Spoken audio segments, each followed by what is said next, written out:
नम्रता वागळे, माझा विशेषमध्ये आपल्या सगळ्यांचं स्वागत। शिवसेना आणि भाजपमधलं विळा भोपळ्याचं सख्य अगदी सगळ्यांसमोरच आहे। तुझं माझं जमेना, तुझ्या वासनं कर्मेना अशी काहीशी अवस्था असलेले हे दोन्ही पक्ष केंद्रात सुद्धा तशीच अवस्था आहे, राज्यात सुद्धा तशीच अवस्था आहे। मला वाटतं महापालिकेत अगदी तशी अवस्था होता राहिलेली आहे। नजीकच्या काळामध्ये हे दोन्ही पक्ष एकमेकांच्यावरती कुरघोडी करायची एकही संधी सोडताना दिसत नाहीये। पण कुरघोडी राजकारण एवढ्यावरती ठीक आहे हो। या दोन्ही पक्षांचं ज्यावेळेला मुंबई महापालिकेमध्ये कार्यकर्ते, त्यांचे नगरसेवक, लोकप्रतिनिधी हातगाईवरती आलेले दिसले ते एका कार्यक्रमामध्ये। जीएसटी आल्यामुळे महापालिकेचं स्वतःचं असं उत्पन्न बंद झालेलं आहे। त्यानंतर महापालिकेला जीएसटी नंतरचा धनादेश राज्य सरकारतर्फे सुपूर्द करण्यात आला। एका मोठ्या कार्यक्रमाचं आयोजन त्यामध्ये करण्यात आलेलं होतं। स्वतः अर्थमंत्री सुधीर मुनगंटीवार या ठिकाणी आलेले होते। मात्र महापालिकेच्या या कार्यक्रमामध्ये सेना भाजपचा कलगीतुरा रंगला।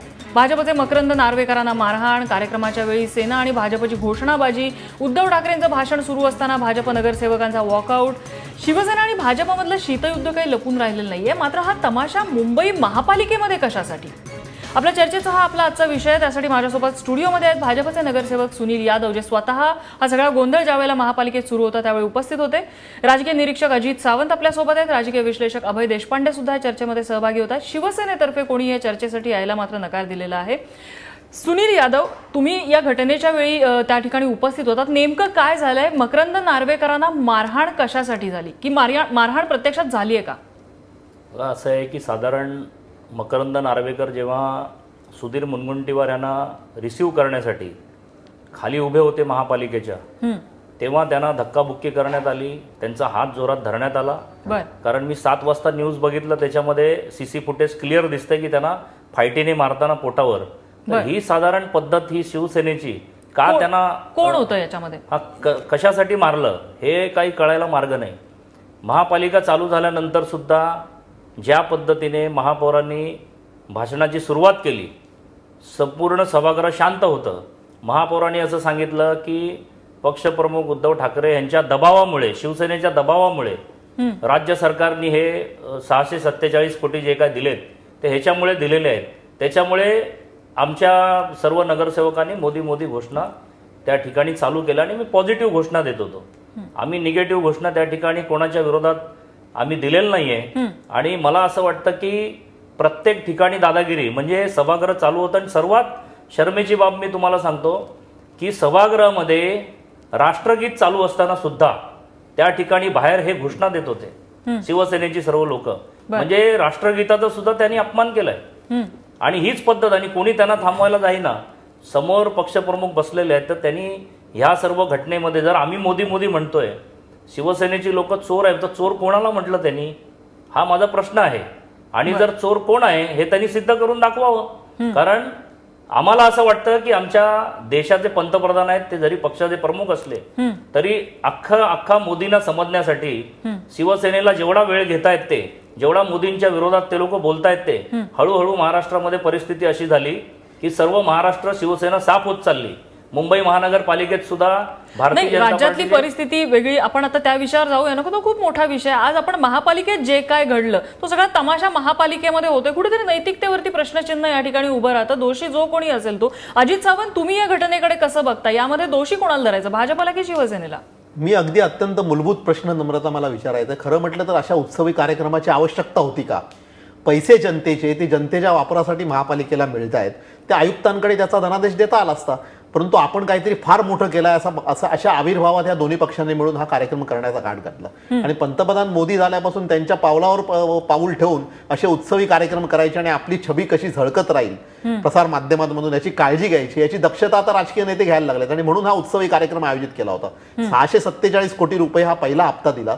1385 कोटी रुपये सगळ्या 26 महापालिकांना देत आहेत, नगरपालिकांना देत आहेत। त्याच्यापैकी 647 कोटी रुपये मुंबई महानगरपालिकेचा पहिला हप्ता। आणि खरं म्हटलं तर राज्य सरकारने पण काय फार मोठं काय केलं अशातला भाग नाही। 1700 कोटी रुपये राज्य सरकारकडे आज पडून आहेत, जे महापालिकेची थकबाकी आहे, पाणीपट्टीच्या आणि इतर करांच्या रूपाने मिळायचे, ते द्यायचं राहिलं बाजूला। हे 647 कोटी रुपये दिलेत आणि त्याची पाठ थोपटून घेण्यासाठी हा कार्यक्रम केला। परंतु कार्यक्रम केल्यानंतर सुद्धा त्याच्यामध्ये मोदी मोदी मोदी बोलायचं, ह्यांनी उद्धव ठाकरेंच्या दबावामुळे मिळाले म्हणायचं.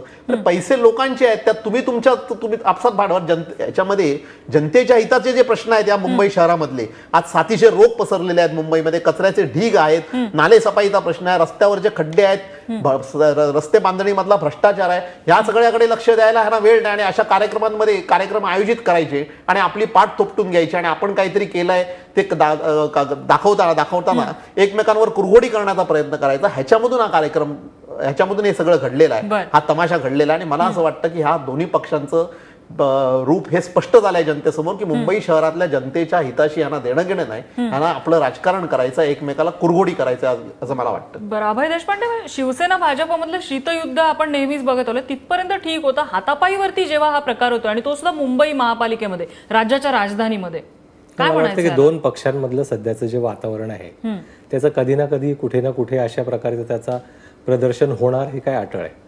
कारण एक आहे की या दोन पक्षांमध्ये पूर्वीचं जे युती म्हणून एकत्र एकसंघ वातावरण होतं ते आता नाहीये. कुरघोडी करण्याची दोन्ही पक्ष एक संधी सोडत नाहीत. दुसरा प्रश्न अजित सावंत यांनी ज्याचा उल्लेख केला की मुळात तमाशा जो आहे ना तो नंतरचा नाही, पहिल्यापासूनचाच तमाशा आहे. मुळात हा कार्यक्रम कायद्याप्रमाणे तुम्ही मुंबई महापालिकेला ते देणं बंधनकारक आहात. जकात रद्द केल्यानंतर त्याचं कॉम्पेन्सेशन देणं तुम्हाला भाग आहे. आता त्याचा कार्यक्रम जे कायद्याप्रमाणे, कायदा म्हणजे महापौर बोलले ते एका अर्थाने खरं आहे की हा कायदा असा का करावा लागला, तर शिवसेनेने स्पष्ट केलं होतं की जीएसटीला पाठिंबा हवा असेल तर मुंबई महापालिकेवर याचकाची वेळ येणार नाही याची तरतूद आम्हाला कायद्यातच पाहिजे, म्हणून तो कायदा करावा लागला. हे सर्वांना माहिती आहे. त्याच्यासाठी वित्तमंत्री मातोश्रीवर गेले होते जीएसटी विधेयक याच्या आधी, त्या विशेष अधिवेशनाच्या आधी. ती वस्तुस्थिती आहे. मुळात हा चेक देण्यासाठी एवढा मोठा समारंभ कशासाठी केला बरं, याला एकट्या भाजपाला दोष देऊन चालणार नाही. कारण हा चेक द्यायचा कार्यक्रम ज्यावेळेस ठरला त्यावेळेस उद्धव ठाकरेंनी त्याचं निमंत्रण स्वीकारलं. म्हणजे उद्या जर मला प्रॉपर्टी टॅक्स भरायचा आहे तर मी बँड वाजवत जातो, महापौरांना दरवाजात उभा करा असं जर कोणी सामान्य माणसांनी सांगितलं तर उभं करणार आहेत का तिथे? कायद्याप्रमाणे जे देणं आहे ते देणं. आता कित्येक गोष्टी, एलबीटी रद्द केला आपण, औषधं रद्द केला, त्यावेळेसपासून अनेक महापालिकांना आपण भरपाई देतोय. कुठे त्याचा कार्यक्रम नाही झाला तर चेक द्यायला वित्तमंत्री गेले नाहीत किंवा तिथले महापौर किंवा त्या पक्षाचे अध्यक्षही उपस्थित नव्हते. मग आत्ताच हे का? तर मला वाटतं की कुठेतरी आम्ही महापालिकेला काहीतरी देतोय असं कोणाला तरी दाखवायचं होतं आणि त्याच वेळी आम्ही याचक नाही तर आम्ही हक्काने मिळवतोय असं दुसऱ्याला सांगायचं होतं. या सगळ्या कुरघोडीच्या राजकारणातून मला वाटतं हा तमाशा झालाय आणि याला साधारण त्या दोन पक्षांमधले सध्याचे जे संबंध आहेत तेच त्याला कारणीभूत आहेत. कारण आज मंत्रिमंडळ बैठकीत एक निर्णय होतो, त्या बैठकीला शिवसेनेचे मंत्री असतात, नंतर ते बाहेर येतात, नंतर ते वेगळंच सांगतात. हे प्रकार आपल्याला वारंवार मला वाटतं दिसत आहेत. आणि महापालिकेत जे निवडणुकीच्या काळात आणि निवडणुकीच्या आधी वर्षभर आपण जे पाहत आलोय त्या आरोप प्रत्यारोपांची लेवल कुठल्या याला गेली होती त्याचे डेसिबल्स आपल्याला सगळ्यांना माहिती आहेत. त्याच्यामुळे मला वाटतं की हे परिणाम पुढच्या काळात दिसतील.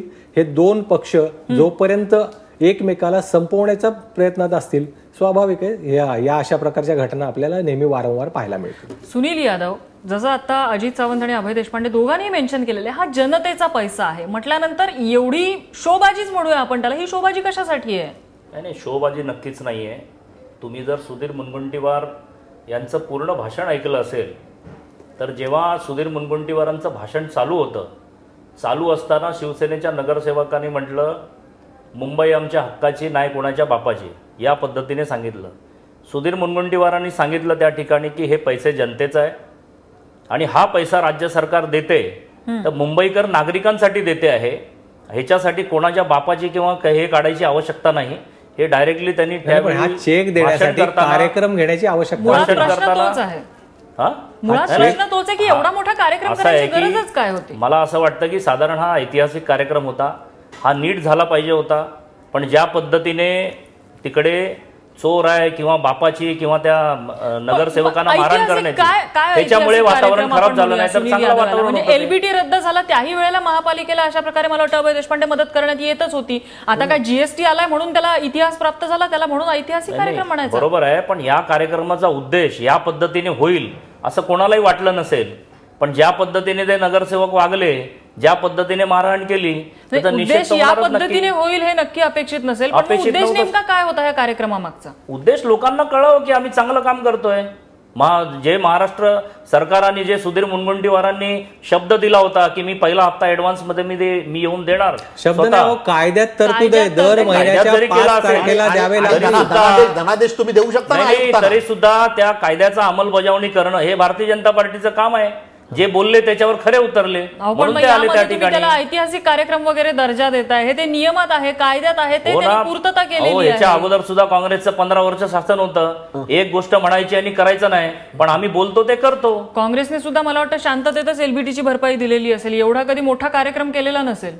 आता सगळ्याचे मोठे कार्यक्रम होतात, कधी रात्री मध्यरात्री होतात. आणि ह्याला सगळ्याला एक पार्श्वभूमी अशी आहे नम्रता, की आपल्याला आठवत असेल ही महापालिकेची निवडणूक जेव्हा झाली तेव्हा किरीट सोमय्याने असं म्हटलं होतं की इथून पुढे आम्ही या मुंबई महानगरपालिकेतलं माफिया राज आहे ते आम्ही उखडून टाकणार आहोत. एवढंच नव्हे तर अशी घोषणा झाली होती की मुंबई महानगरपालिकेमध्ये आम्ही उपलोकायुक्त नेमणार. आणि विश्वनाथ माडेश्वर ज्यावेळेला महापौर झाले तेव्हा त्यांनी म्हटलं की बा उपलोकायुक्त जर मुंबई महानगरपालिकेत नेमणार असाल तर नागपूर महानगरपालिकेत का नको, नागपूर महापालिकेतल्या भ्रष्टाचाराची सुद्धा चौकशी झाली पाहिजे. आणि आपल्याला दुसऱ्या एका गोष्टीची मी आठवण करून देतो. विश्वनाथ माडेश्वर जेव्हा महापौर झाले आणि त्यांना आपल्या खुर्चीवर बसवताना उद्धव ठाकरे गेले त्यावेळेला सुद्धा मोदी मोदी गजर चालला होता. म्हणजे कुठेही कशालाही मोदी मोदी हा जर गजर होणार असेल तर समोरच्या पक्षाकडून त्याला प्रत्युत्तर मिळणारच आहे. आणि ह्या ज्या ठिणग्या उडतायत त्याच्यातून मला असं वाटतं की हा तमाशा झाला. याला खूप मोठी पार्श्वभूमी आहे. अगदी अफजल खानाच्या फौजा हे म्हणण्यापर्यंत आणि एकमेकांशी जो संघर्ष झाला तो संघर्ष आपण विधानसभेपासून पाहतोय, ती पार्श्वभूमी आहे. राज्याच्या राजकारणावरती पकड कोणाची किंवा राज्य कोणाच्या ताब्यात आणि त्याचं केंद्र त्याचा आखाडा हा मुंबई महानगरपालिका या 2 पक्षांनी बनवलाय. जर किरीट सोमय्यांना वाटलं की भ्रष्टाचाराचा अड्डा झालाय, माफियाचा अड्डा झालाय, वांद्र्याचे साहेब वापरतात, सरकार तुमचं आहे का नाही अजूनपर्यंत तुम्ही चौकशी केलीत? आजही रस्ते बांधणीमध्ये झालेल्या भ्रष्टाचारातल्या अभियंत्यांना आणि अधिकाऱ्यांना अभय मिळत आहे, कंत्राटदारांना मिळत आहे. सुनील यादव, यामध्ये मुद्दा असा आहे की किशोरी पेडणेकर यांनी काही वेळापूर्वी फोनवरनं आम्हाला प्रतिक्रिया दिलेली होती की मकरंद नार्वेकरांना त्या ठिकाणी मारहाण का झाली, तर बाळासाहेबांचं नाव घेतल्यानंतर त्यांनी चोर असल्यासारख्या त्या घोषणा दिलेल्या होत्या. बाळासाहेबांचा रिस्पेक्ट नाही दिसला त्या ठिकाणी, त्यामुळे हे प्रोव्होकेशन झालेलं होतं आणि त्यातून त्यांना मारहाण झालेली आहे. मी किशोरीताईंना तुमच्या चॅनलच्या माध्यमातून आवाहन करतो की असं काय बोललं असेल तर मकरंद नार्वेकर सोडा, मीच स्वतः राजीनामा देऊन टाकेन आणि डायरेक्ट आयुक्तांकडे देऊन टाकेन. त्याचं कारण असं आहे की मकरंद नार्वेकरला कार्यक्रम चालू होण्याच्या अगोदर मारहाण झालंय, त्यामुळे घोषणा देण्याचा प्रश्न येतो कुठे? घोषणा त्यांनी दिलेले आहे भारतीय जनता पार्टी जिंदाबाद सभागृहाच्या समोर, ते रेकॉर्डिंग आहे सर्वांकडे. काय संबंध आहे? आणि बाळासाहेबांना बोलण्याचा तर स्वप्नातही प्रश्न येत नाही, कारण ते काय मोदींना बोलू शकतात, किती खड्ड्यात जाऊ शकतात, तो त्यांचा प्रश्न आहे. बाळासाहेबांना आमचा एकही कार्यकर्ता कधी बोलू शकत नाही. ते श्रद्धे आहे, त्यांच्याबद्दल आदर आहे. बोलण्याचा प्रश्न उद्भवत आहे, कोणीच बोलणार नाही. मुख्यमंत्र्यापासून मोदींपासून कोणीच बोलण्याचा प्रश्न येत नाही त्याच्यामध्ये. पण आरोप त्या ठिकाणी असा केला जातोय की शिवसेनेला घोषणाबाजीसाठी प्रोवोक भाजपने केलं, भाजपने आधी घोषणाबाजी सुरू केली, मग शिवसेनेची घोषणाबाजी आहे. अहो असं आहे की आम्हाला आमच्या पक्षाच्या नेत्यांबद्दल मोदी मोदी म्हणणं, आता मोदींची एलर्जी किती लोकांना आहे हे मला माहिती नाही, पण साधारणपणे भारतीय जनता पार्टीचा जो कार्यकर्ता आहे, मग नगरसेवक असू दे, आमदार असू दे, खासदार असू दे, सध्या मोदींना जगातले जे नेते आहेत ते समजण्याचे प्रयत्न करतायत. तर भारतातले जे पक्ष आहेत किंवा कार्यकर्ते आहेत किंवा जनता आहे, जेवढं प्रेम करते त्यांच्यावर, ज्या पद्धतीने त्यांच्या प्रामाणिकतेवर हे करते, तर कोणी चोर म्हणून म्हटलं या पद्धतीने त्यांनी क्लिअर करावं. त्यांनी सांगितलं ललित मोदीला, ललित मोदीचा काय संबंध आहे इकडे? ललित मोदींना चोर म्हटले काय आणि जर तुम्ही बोललात तर छाती ठोकपणे सांगा की आम्ही बोललोय. जी पद्धत, जी हालत शिवसेनेची झालेली आहे, अजून खड्ड्यात जाणार थोड्या दिवसात, अजून मोदींना शिवी द्या तुम्ही.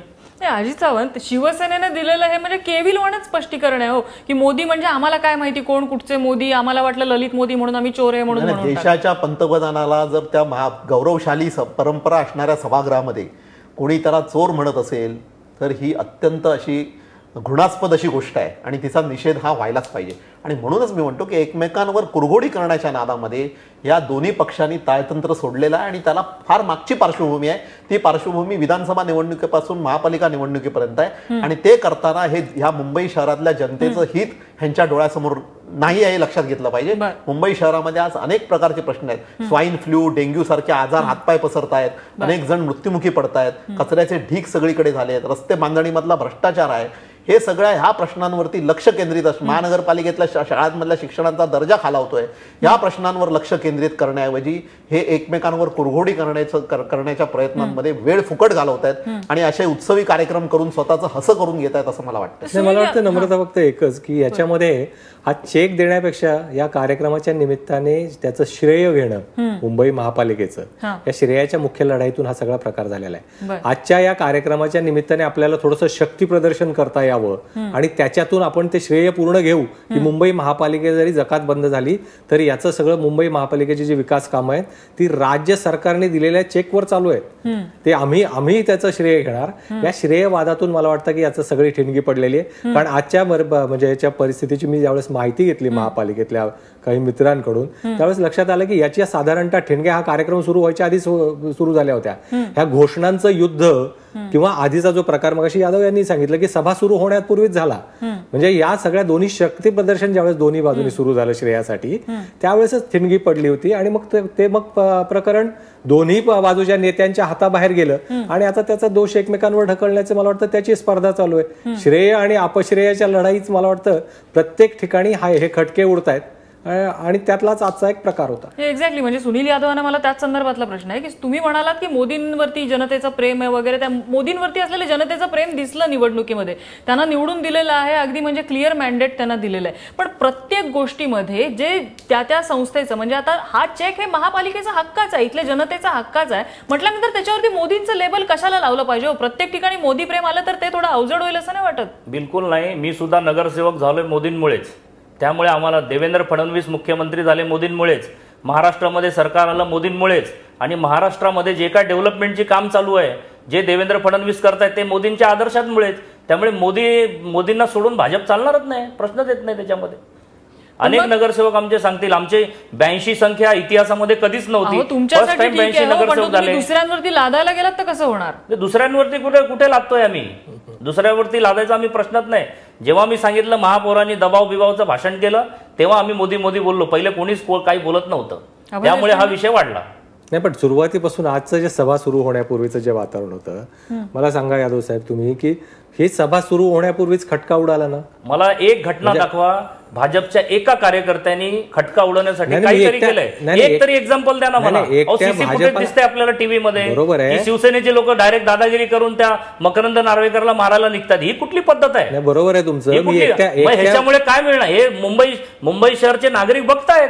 नाही, एकट्या भाजपाला कोणी दोष देत नाही. इथे पहिला दगड कोणी मारला हा वादाचा विषय असू शकेल, पण नंतरची जी दगडफेक झाली त्याचं तर जबाबदारी दोघांना घ्यावी लागेल. साहेब मला एक गोष्ट सांगा, सुरुवातीला मकरंद नार्वेकर वर हात उचलणं, सेकंडली वंदे मातरम चालू असताना शिवसेनेचे बाहेर सभागृहाच्या बाहेर घोषणाबाजी कंटिन्यू चालू ठेवणं, त्यानंतर आतमध्ये आल्यानंतर आम्ही मोदी म्हणतोय तर ते चोर आहे म्हणतात. त्याच्यानंतर मुंबईच्या कोणाची बापाची ह्या पद्धतीने जे घोषणाबाजी केल्यानंतर भाजपतर्फे निगेटिव्ह घोषणा किंवा भाजपतर्फे निगेटिव्ह अप्रोच कोणी कुठल्या पद्धतीने केलं गेलं? कधी काहीच केलं नाही.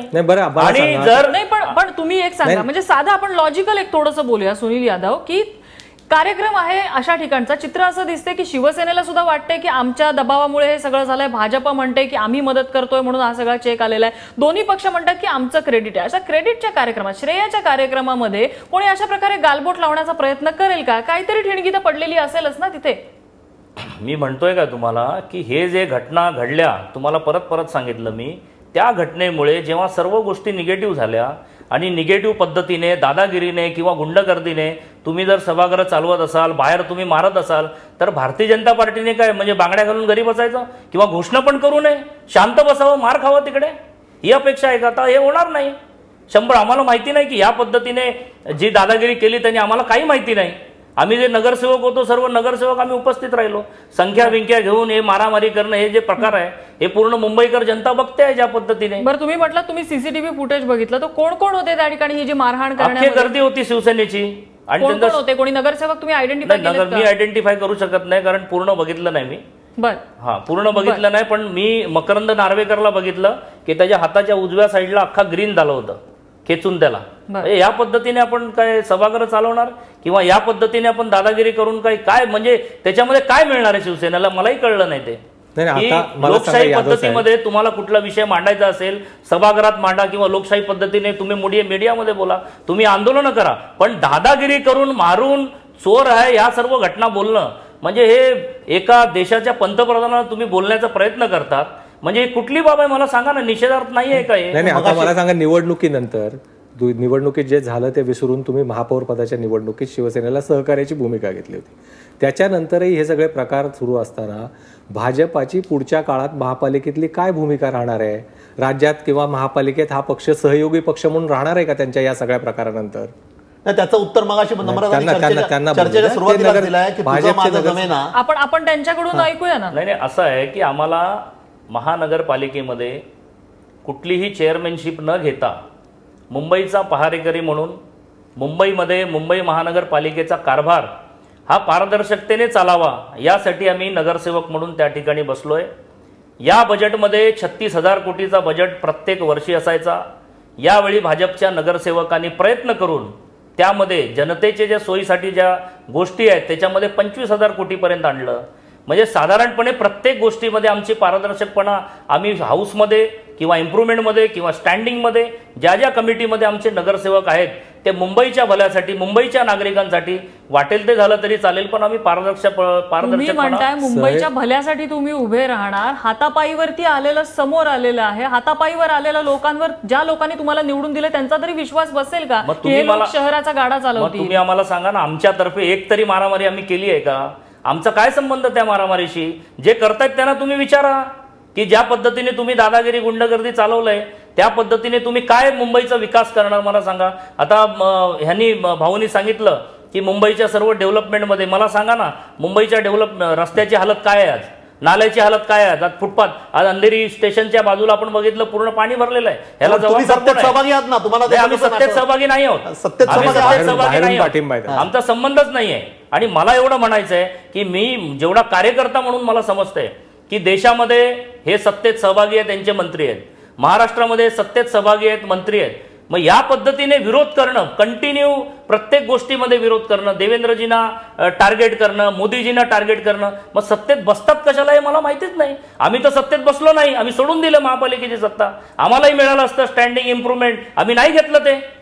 मग साधारणपणे जेव्हा तुमचा या पद्धतीने विरोध आहे तर अख्ख्या 100% विरोधमध्ये तुम्ही सर्वांनी ते गाडी सोडून द्या, मंत्र्यांची बंगले सोडून द्या, जे सुखसोयी तुम्ही घेता सोडून द्या. आणि हे सर्व घेऊन सुद्धा रोज तुम्ही शेवटी ते सामना पत्रकामध्ये लिहितच राहणार कंटिन्यू विरोधामध्ये. मग सरकारमध्ये एवढी वर्ष राहून तुम्ही विरोधात लिहिता, मग सरकारमध्ये कशाला? हा माझ्यासारख्या कार्यकर्त्याला प्रश्न आहे.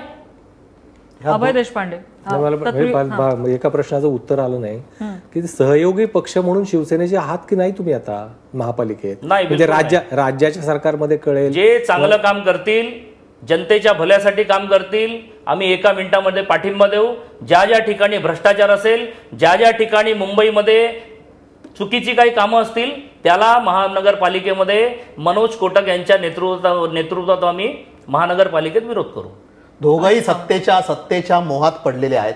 जसं मगाशी आपण सांगितलं की तुझं माझं जमेना आणि तुझ्याशिवाय करमेना, तसं दुसरंही आणखीन एक सांगता येईल, सहनही होत नाही आणि सांगता येत नाही अशी दोन्ही पक्षांची परिस्थिती आहे. त्यामुळे एकमेकांना टॉलरेट करत सत्ता टिकून राहणं आणि सत्तेचे लाभ आणि फायदे आपापल्या पदरात कसे पडतील ह्याच्यासाठी एकमेकांच्या पाय तंगड्या खेचत राहणं ह्या दोन्ही पक्ष राज्यामध्ये आणि मुंबई महानगरपालिकेमध्ये करतायत. आणि त्यांना मुंबईच्या जनतेशी, नागरिकांशी कुठलंही देणं घेणं नाही, हे ही गोष्ट आज पुन्हा एकदा स्पष्ट झालेली आहे. मला असं वाटतं ह्यांचं खरं स्वरूप आजच्या या घटनेमुळे, दुर्दैवी घटनेमुळे लोकांसमोर आलेला आहे. फक्त एवढंच आहे की मला म्हणायचं तर जो सुरुवात आपण ज्या चर्चेमध्ये केली होती, आयजीच्या जीवावर बायजी उदार, म्हणजे पैसे कोणाचे कुणाला द्यायचे, महापालिकेला जनतेचे पैसे महापालिकेमध्ये जनतेच्या हितासाठी वापरायचे, अशासाठी हा कार्यक्रम आपण काहीतरी फार मोठं देतोय असा राज्य सरकारने म्हणायचा. आम्ही तुमच्यावर जबरदस्ती केली म्हणून तुम्हाला द्यायला लागतात असा शिवसेनेने म्हणायचा. आणि करून उत्सवी कार्यक्रम करून आपली छबी प्रसारमाध्यमांमध्ये झळकवण्याचा प्रयत्न करायचा.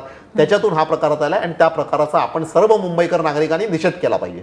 मला असं वाटतं याच्यामध्ये की ज्या पद्धतीने मुख्यमंत्री देवेंद्र फडणवीस, जे महाराष्ट्रातले प्रामाणिक मुख्यमंत्री आहेत, त्यांच्यावर एक सुद्धा करप्शनचं भाषण सुद्धा नाही आहे त्यांच्या विरोधात. आणि मुंबईच्या विकासाचा जो विषय भाऊ घेत आहेत या ठिकाणी, मुंबईच्या विकासामध्ये मला सांगा 3-2.5 वर्ष आमच्या महाराष्ट्र शासनाला झालेली आहेत. मला दाखवा गेल्या 15 वर्षामध्ये जे मेट्रो प्रकल्प मुंबईच्या विकासासाठी एक मेट्रो प्रकल्प त्यांनी 15 वर्षात घाटकोपर ते वर्सोवा केलंय. आता 3-3, 4-4 मेट्रो प्रकल्प आपल्या मुंबई शहरामध्ये चालू आहे. आणि ऐका ना, मुंबई आणि एवढा फास्ट, एवढा 9 महिन्यामध्ये दहिसर पासून अंधेरीपर्यंत एवढा फास्ट काम चालू आहे. तर जी कामं चालू आहे किंवा कोस्टल रोडची आपण ज्युरिस्डिक्शनची गल्लत करूया नको. मला जाता जाता फक्त अभय ते पण देशपांडे घेतलं पाहिजे ना, आमचा विकासाशी संबंध आहे ना मुंबईत. जसं आता अजित सावंत यांनी सांगितलं की राज्यामध्ये, केंद्रामध्ये, महापालिकेमध्ये अशा प्रकारे यांची थेट किंवा अप्रत्यक्ष युती आहे किंवा पाठिंबा आहे, आपण असं म्हणूया की अवघड जागेचं दुखणं झालेलं आहे दोन्ही पक्ष एकमेकांसाठी. स्वाभाविक आहे की पुढच्या निवडणुका जर आपण एकत्र लढणार नसू तर आपल्याला विरोधी पक्षाची भूमिका घ्यावी लागेल, असं दोन्ही पक्षाचा प्रयत्न असतो. महापालिकेत भाजप सत्तेत म्हणजे सत्तेबरोबर, बाहेरून का असे ना, पण सत्तेबरोबर राहून विरोधकांचं काम करते. तिकडे शिवसेना सत्तेत राहून ते काम करते. त्याच्यामुळे फक्त श्रेय त्याचं घेणं, अपश्रेय घ्यायला नकार देणं, अशा पद्धतीने सोयीचं राजकारण दोन्ही पक्ष करतायत आणि त्या परिणामी त्याचे अशा घटना मला वाटतं घडतायत. जोपर्यंत ह्या दोन पक्षांमधला जो आता विश्वास संपलेला आहे तो आता म्हणजे एक तर काडी मोड घ्यावा लागेल किंवा आहे त्याप्रमाणे 3 पायाची शर्यत चालवावी लागेल. ते सोयीप्रमाणे भूमिका जिथे ज्यांना सोयीचं आहे त्याप्रमाणे घेतात. शिवसेनाचे जे उट्टे काढायचे आहेत शिवसेनेने सरकारवर केलेल्या आरोपाचे, ते भाजप महापालिकेत काढतं आणि महापालिकेतले उट्टे राज्य सरकारमध्ये दिसतात.